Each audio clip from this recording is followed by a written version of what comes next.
This is the 7th of a series of videos on graphing exponential functions. And in this video I'm going to ask you to graph this function y is equal to 4, 0.8 x plus 1 plus 2. Actually, I'd like you to do this now. I'm going to ask you to pause the video and then graph this. And then once you're finished, turn the video back in and we'll check your answers. So let's see how you did here.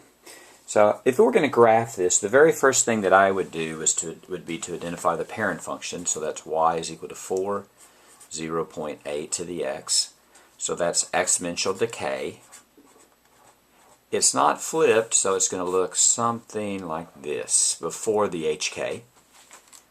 The second step that I'm going to do is I'm going to find the new asymptote. The new asymptote is going to be y is equal to 2 because the asymptote is always y is equal to k. The third step is I'm going to find one point.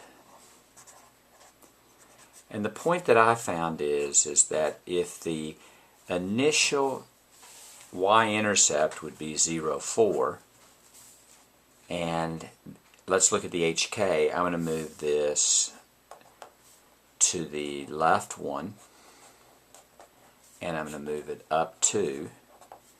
Then the 0, 4 becomes minus 1, 6. So that's my single point. And the fourth step is I'm just going to make a table. And the table that I'm going to make is I'm going to put x and y here. This is going to be minus 1 and 6. I'm going to choose 0 and minus 2. So let's look at that real quick. We have y is equal to 4, 0.8, x plus 1 plus 2.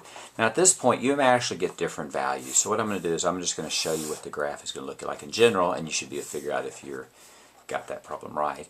The new asymptote is y is equal to 2.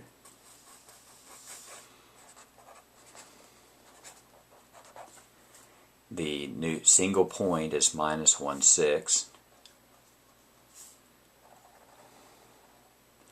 And the graph is going to look something like this. What 2 points you get depend on what 2 points you plug in to graph it. For example, if I plug in a 0, I would get 4, 0.8 to the 1 plus 2, which is 3.2 plus 2, or 5.2. So that's the point 0, 5.2. 0, 5.1, 2, 3, 4, 5, a little bit over 5, so just about there. And like I said, it's going to be slightly different. So hopefully you got that right. If you didn't, you can either rewatch the previous video, part 6, or you can ask for help. And we're here to help you if you need it.